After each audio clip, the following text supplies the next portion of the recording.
Salut à tous, c'est François Rousseau. Si vous êtes passionné par les voitures, vous êtes au bon endroit. Continuez à regarder, on va entrer dans le vif du sujet.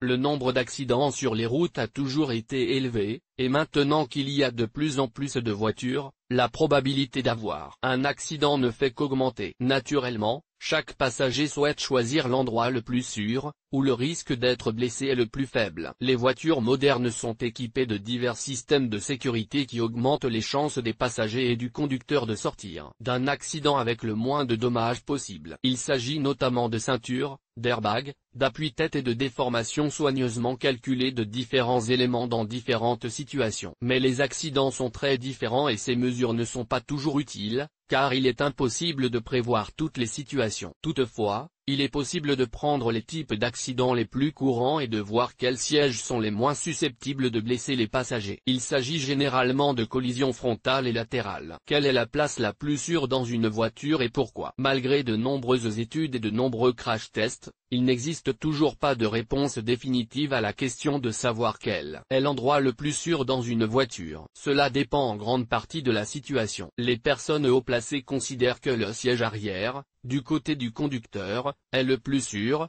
mais il existe toujours un risque de choc latéral. C'est pourquoi la plupart des chercheurs s'accordent à dire que le siège arrière central est le meilleur endroit pour s'asseoir à condition, bien sûr, de porter une ceinture de sécurité et d'avoir des appuis-tête. Mais même dans ce cas, il n'y a pas de protection à l'avant pour éviter que des débris ou des structures massives ne traversent le pare-brise. Cet endroit est le plus sûr, mais il n'est pas non plus idéal. Tout dépend du modèle de la voiture et de son année de fabrication. Si, dans les modèles modernes, certains endroits sont considérés comme sûrs, dans les modèles plus anciens, d'autres le sont, si tant est qu'ils existent. Conditions de sécurité obligatoires. Les voitures modernes disposent d'un ensemble de mesures visant à garantir la sécurité des personnes à l'intérieur en cas de collision et d'impact plus ou moins violent. Ces mesures sont les suivantes. Les ceintures de sécurité sont conçues pour maintenir une personne en place. Plus elles sont serrées contre le siège, mieux c'est. Elles permettent d'éviter de nombreuses blessures qui peuvent être causées par des chocs contre différentes parties de l'habitacle. Elles permettent également à l'airbag de se déployer. Les airbags ont d'abord été installés sur le siège du conducteur, mais ils sont désormais également disponibles sur le siège du passager et les sièges arrière. Des airbags latéraux sont également installés, ainsi que des rideaux gonflables qui réduisent considérablement les blessures en cas de collision latérale. Ils se déclenchent presque instantanément au moment de l'impact, mais seulement si les ceintures de sécurité sont bouclées. Dans le cas contraire, ils peuvent eux-mêmes causer de graves blessures. C'est pourquoi le système d'alarme vous avertit lorsque les ceintures ne sont pas bouclées, ce qui empêche le déclenchement des airbags. Appuis-tête. Leur absence entraîne une fracture de la colonne vertébrale au niveau du cou, lorsque la tête est projetée en arrière à la suite d'un choc violent. Les appuis-têtes modernes, grâce à des capteurs, peuvent se déplacer vers l'avant et attraper la tête lors de son déplacement, réduisant ainsi le risque de lésion de la colonne vertébrale. La conception du châssis et de la carrosserie du véhicule est soigneusement calculée par les concepteurs et modifiée en fonction des résultats des essais de collision. Le châssis doit pouvoir résister à la déformation, et des zones de déformation spécialement conçues doivent assurer la sécurité des personnes dans l'habitacle. Par exemple, en cas de choc frontal, le moteur doit descendre, et non pénétrer dans l'habitacle. C'est l'un des arguments des opposants à l'installation d'une protection du carter. Lire aussi, pénalité pour les pneus de voiture inadaptés à la saison. Il s'agit là de mesures passives. En outre, une voiture moderne est équipée de systèmes actifs, régulateurs de vitesse automatique, ABS, ESC, système de vision nocturne et bien d'autres. Ils surveillent en permanence la distance avec les voitures voisines, facilitent le freinage, réduisent le patinage et font beaucoup d'autres choses utiles sous le contrôle d'un ordinateur. On pourrait penser que cela n'a rien à voir avec la sécurité, mais ce n'est pas le cas. Ces systèmes facilitent la conduite, avertissent de nombreuses situations dangereuses et aident à les éviter. Sur la base de tous ces éléments, nous pouvons dire que dans une voiture particulière, l'endroit le plus sûr doit être équipé de tous les moyens: ceinture, coussin, éloignement des endroits potentiellement dangereux en cas d'impact. La recherche scientifique.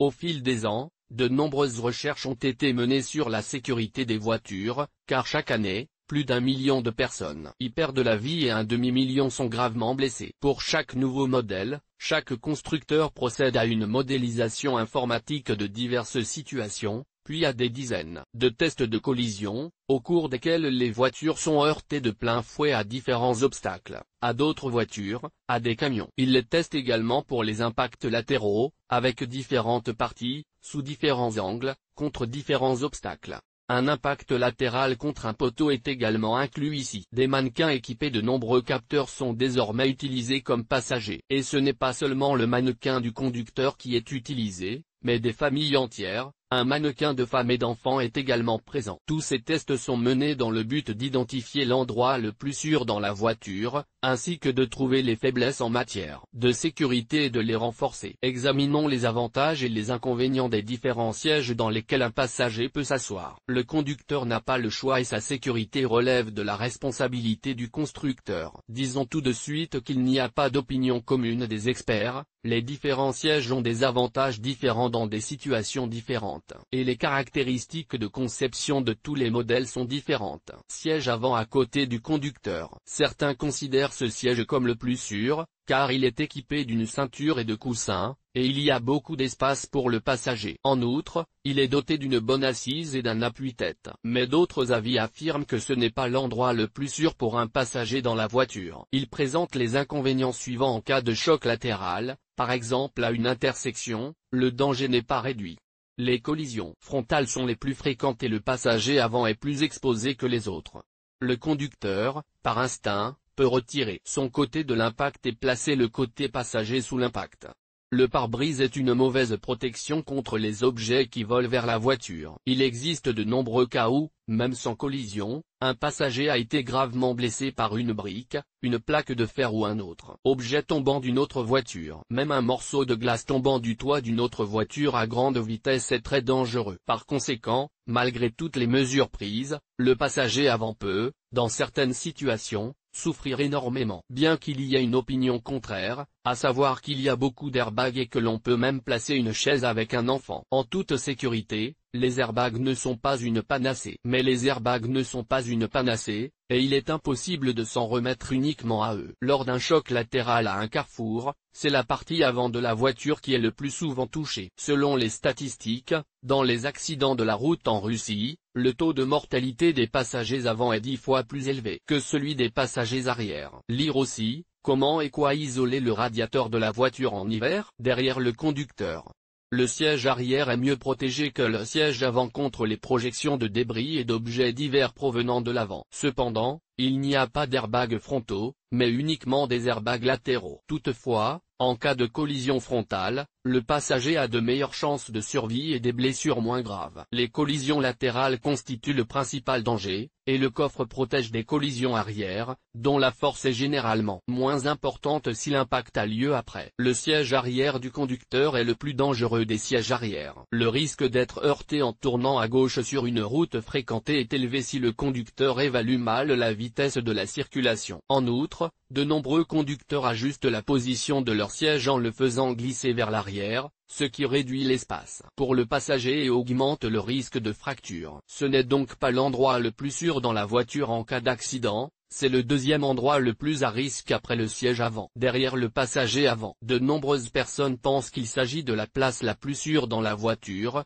y compris de nombreux fonctionnaires, même de haut rang. On l'appelle même le siège du diplomate. En fait, même à cet endroit, il existe un risque d'être percuté sur le côté, mais beaucoup moins que sur le côté gauche. Dans les autres accidents, les chances de survie ou de blessure minime sont assez élevées. Ce n'est donc pas une mauvaise place, bien meilleure que celle du conducteur à l'avant ou à l'arrière. L'arrière au milieu. Placé au centre de l'arrière, le passager dispose d'un espace à droite et à gauche. Ainsi, en cas de choc latéral de l'un ou l'autre côté, il y a de bonnes chances que la carrosserie de la voiture l'absorbe sans blesser la personne. L'arrière est protégé par le coffre. Le seul point vulnérable est l'avant, mais les ceintures vous sauveront. Si elles ne sont pas attachées, les conséquences d'une collision frontale peuvent être très graves. Il y a eu de nombreux cas où des passagers se sont tout simplement envolés à travers le pare-brise. Mais si toutes les règles sont respectées, que le passager porte une ceinture de sécurité et qu'il dispose d'un bon appui-tête, c'est le meilleur endroit. Ici, La personne est aussi éloignée que possible de l'épicentre de l'impact de chaque côté. Lorsque la voiture tourne, cet endroit est pratiquement au centre, de sorte que la force centrifuge est également minimale. L'endroit le plus sûr de la voiture pour un siège d'enfant selon les statistiques. Sur la base de tout ce qui précède, nous pouvons conclure que l'endroit le plus sûr pour un enfant dans une voiture se trouve à l'arrière, au milieu. Oui, c'est vrai. Bien entendu, le siège doit être adapté à l'âge de l'enfant, bien fixé, et l'enfant doit également être correctement attaché. La revue américaine pédiatrique a cité des statistiques selon lesquelles le risque de blessure est de 41% sur le siège arrière droit, de 31% sur le siège gauche et de 28% sur le siège central. Le siège avant est 60 à 80% plus dangereux que le siège arrière. Le raisonnement logique est donc bien étayé par les faits.